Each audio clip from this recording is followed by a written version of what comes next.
మన దేశానికి నదులు ప్రాణం లాంటివి. అవి కేవలం నీటి ప్రవాహాలు మాత్రమే కాదు, మన నాగరికతకు, మన సంస్కృతికి, ఇంకా చెప్పాలంటే మన ఆర్థిక వ్యవస్థకు కూడా అవే ఆధారం. సో ఈరోజు మనం భారతదేశపు నదీ వ్యవస్థల వెనుకున్న ఆ అద్భుతమైన కథేంటో తెలుసుకుందాం. ఈ చిత్రం చూడండి, ఒక నది పుట్టుక ఎంత అద్భుతంగా ఉంటుందో. పర్వతాల మధ్యలోంచి తన దారిని వెతుక్కుంటూ కేవలం భౌగోళిక స్వరూపాన్నే కాదు, మొత్తం నాగరికతలనే మార్చేస్తుంది. ఈ ప్రవాహాలే లక్షలాది మందికి జీవనాధారం.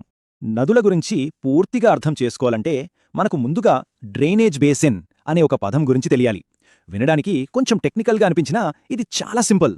ఈ స్లైడ్లో ఉన్న చెట్టును చూస్తే చాలు, చిన్న చిన్న వాగులు, వంకలు అన్నీ కలిసి ఉపనదులుగా మారి చివరికి ఒక పెద్ద నదిలో కలుస్తాయి కదా. అలా ఒకే నదిలోకి నీటిని పంపే ఆ మొత్తం ప్రాంతాన్నే డ్రైనేజ్ బేసిన్ అంటారన్నమాట. సరే, ఈరోజు మనం ఏం తెలుసుకోబోతున్నామో ఒక్కసారి చూద్దాం. ముందుగా ఈ డ్రైనేజ్ వ్యవస్థ అంటే ఏంటో చూద్దాం. ఆ తర్వాత ఉత్తరాన శక్తివంతంగా ప్రవహించే హిమాలయ నదులు, అలానే దక్షిణాన చాలా పురాతనమైన ద్వీపకల్ప నదుల కథలని తెలుసుకుందాం. ఇక చివరగా ఈ నదులు మన భవిష్యత్తుకు ఎంత కీలకమో చర్చిద్దాం. ఇప్పుడు అసలు విషయానికి వద్దాం. భారతదేశ నదీ వ్యవస్థను ఒక పెద్ద కథలా అనుకుంటే అందులో రెండు ప్రధాన భాగాలున్నాయి. ఆ రెండు విభిన్న నదీ వ్యవస్థలు ఏంటో, వాటిని ఏది వేరు చేస్తుందో ఇప్పుడు వివరంగా చూద్దాం. ఈ మ్యాప్ని ఒకసారి గమనిస్తే మన దేశంలో నదులు ప్రధానంగా రెండు ప్రాంతాల నుంచి పుడుతున్నాయని స్పష్టంగా అర్థమవుతోంది. ఒకటి, ఉత్తరాన మంచుతో కప్పబడిన హిమాలయ పర్వతాలు. రెండు, దక్షిణాన ఉన్న ఈ ద్వీపకల్ప పీఠభూమి. ఈ రెండు ప్రాంతాలే మన నదుల స్వభావాన్ని, వాటి ప్రవాహాన్ని పూర్తిగా నిర్దేశిస్తాయి. ఈ రెండు వ్యవస్థల మధ్య తేడాలు చాలా ముఖ్యం. హిమాలయ నదులు పేర్లోనే ఉంది కదా, మంచు కరగడం వల్ల వీటికి ఏడాది పొడవునా నీళ్లుంటాయి. అందుకే వీటిని జీవనదులంటాం. అందుకే ఉత్తర భారతదేశ మైదానాలు ఎప్పుడూ పచ్చగా ఉంటాయి. కాని ఇంకోవైపు చూస్తే ద్వీపకల్ప నదుల పరిస్థితి వేరు. ఇవి కేవలం వర్షాకాలంలో వచ్చే నీటిపైనే ఆధారపడతాయి.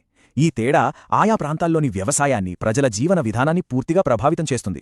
సరే, ముందుగా మన ప్రయాణాన్ని ఉత్తరం వైపు మొదలుపెడదాం. మంచు శిఖరాల నుండి పుట్టి విశాలమైన మైదానాలకు జీవం పోస్తున్న ఆ హిమాలయ దిగ్గజాల కథేంటో చూద్దాం. ఈ మ్యాప్లో చూస్తే హిమాలయ నది వ్యవస్థలో మూడు ప్రధాన పాత్రధారులు కనిపిస్తాయి. పశ్చిమాన సింధు, మధ్యలో మన గంగా, ఇక తూర్పున బ్రహ్మపుత్ర. ఈ మూడు నదులు వాడి ఉపనదులతో కలిసి ఉత్తర భారతదేశంలో చాలా పెద్ద భాగానికి జీవనాధారంగా ఉన్నాయి.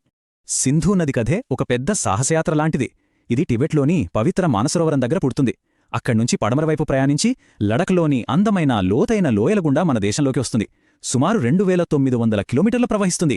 జస్కర్, నుబ్రా లాంటి ఎన్నో ఉపనదులను కలుపుకుని చివరికి పాకిస్తాన్ మీదుగా అరేబియా సముద్రంలో కలుస్తుంది.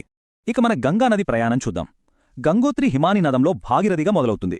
అక్కడ నుంచి హరిద్వార్ దగ్గర పర్వతాలు దిగి మైదానంలోకి వస్తుంది. అలా తూర్పువైపు ప్రవహించి ఫరక్కా అనే చోట రెండు పాయలుగా విడిపోతుంది. అందులో ఒక పాయ బంగ్లాదేశ్లోకి వెళ్లి అక్కడ బ్రహ్మపుత్రతో కలుస్తుంది. ఈ రెండు మహానదులు కలిసి ప్రపంచంలోనే అతిపెద్ద డెల్టా, అదే సుందర్బన్ డెల్టాను బంగాళాఖాతంలో ఏర్పరుస్తాయి. ఎంత అద్భుతం కదా! గంగా, బ్రహ్మపుత్ర రెండూ హిమాలయాల్లో పుట్టినవే, కాని వాటి తీరు చాలా వేరు. గంగా నది దాదాపు 2500 కిలోమీటర్ల పొడవుతో మైదానాల్లో ప్రశాంతంగా ప్రవహిస్తుంది. కాని బ్రహ్మపుత్ర అయితే సింధు కంటే కూడా కొంచెం పొడవైంది.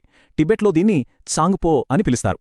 ఈ నది అస్సాంలోకి రాగానే తనతో పాటు అంతో భారీగా ఉండ్రుమట్టిని తీసుకొచ్చి ఎన్నో పాయలుగా చీలిపోతోంది. అందుకే బ్రహ్మపుత్ర నదికి వరదలు రావడం చాలా ఎక్కువ. ఇప్పటిదాకా మనం ఉత్తరాన హిమాలయ నదుల గురించి చూశాం కదా. ఇప్పుడు మన ప్రయాణాన్ని దక్షిణం వైపు, అంటే దక్కన్ పీఠభూమి వైపు తిప్పుదాం. ఇక్కడ ప్రవహించే నదులు చాలా పురాతనమైనవి, ముఖ్యంగా ఋతుపవనాలపై ఆధారపడేవి. వాటి కథేంటో తెలుసుకుందాం. మళ్ళీ ఈ మ్యాప్ని ఒక్కసారి చూస్తే చాలా ద్వీపకల్ప నదులు పశ్చిమ కనుమల్లో పుట్టి తూర్పువైపుకు ప్రవహించి బంగాళాఖాతంలో కలుస్తున్నట్టు కనిపిస్తుంది కదా. గోదావరి, కృష్ణా, కావేరీ ఇవన్నీ అటువైపే వెళ్తాయి. కానీ నర్మదా, తపతీ లాంటి కొన్ని నదులు మాత్రం దీనికి భిన్నంగా పశ్చిమం వైపు ప్రవహిస్తాయి. ద్వీపకల్ప నదుల్లో ఒక్కోదానికి ఒక్కో ప్రత్యేకత ఉంది. మన గోదావరి ఉంది చూసారా, ఇది అన్నింటికంటే పెద్దది. అందుకే దీన్ని దక్షిణ గంగా అని కూడా పిలుస్తారు. కాని నర్మద కథ మాత్రం చాలా ఆసక్తికరంగా ఉంటుంది. మిగతా నదుల్లా తూర్పుకు కాకుండా ఒక పగులు లోరేగుండా పశ్చిమంగా ప్రవహించి అరేబియా సముద్రంలో కలుస్తుంది. ఆ ప్రయాణంలో జబల్పూర్ దగ్గర పాలరాతి శిలల మధ్య నుంచి అది ప్రవహించే దృశ్యం నిజంగా చూడటానికి అద్భుతంగా ఉంటుంది. సరే, ఉత్తరాన ఏడాదంతా ప్రవహించే జీవనదులు, దక్షిణాన వర్షం కోసం ఎదురుచూసే నదులు. ఇలా రెండు వేర్వేరు వ్యవస్థల గురించి మనం తెలుసుకున్నాం. కాని వాటన్నిటికీ ఒక ఉమ్మడి సమస్య, ఒక ఉమ్మడి భవిష్యత్తుంది. ఇప్పుడు దాని గురించి మాట్లాడుకుందాం. అసలు మనకు నదులు ఎందుకంత ముఖ్యం? మన వ్యవసాయానికి ప్రాణం పోసేది ఈ నదులే. పరిశ్రమలకు, మన ఇళ్లకు కరెంటిచ్చే జల విద్యుత్ కేంద్రాలు నడిచేది వీటివల్లే. ఇంకా చెప్పాలంటే మన నాగరికత పుట్టిందే ఈ నదీతీరాల్లో. మన జీవనంలో నదులు అంతర్భాగమన్నమాట. కాని ఇంతలా మనకు జీవనాధారమైన ఈ నదులకు మనమేమిస్తున్నాం? పెరుగుతున్న జనాభా, పరిశ్రమలు, వ్యవసాయం వీటన్నింటి నుంచి వచ్చే వ్యర్థాలు నేరుగా నదుల్లోకే వెళ్తున్నాయి. ఒకప్పుడు గంగానదికి తనను తాను శుభ్రం చేసుకునే ఒక అద్భుతమైన శక్తి ఉండేది. కాని ఇప్పుడు పరిస్థితేంటి? మనం విడుదల చేస్తున్న కాలుష్యం ఆ సహజ సామర్థ్యాన్ని పూర్తిగా దెబ్బతీస్తోంది. ఫలితంగా నీటి నాణ్యత, పరిమాణం రెండూ ప్రమాదంలో పడ్డాయి. ఈ నదీ కాలుష్యాన్ని అరికట్టేందుకు ప్రభుత్వాలు ప్రయత్నాలు చేస్తూనే ఉన్నాయి. 1985లో గంగా యాక్షన్ ప్లాన్తో ఈ ప్రయాణం మొదలైంది. ఆ తరువాత జాతీయ నదీ పరిరక్షణ ప్రణాళిక అంటూ దీన్ని దేశవ్యాప్తంగా ఇతర నదులకు కూడా విస్తరించారు. దీన్ని బట్టి ఇది ఎప్పటినుంచో ఉన్న సమస్య అని మనకర్థమవుతోంది.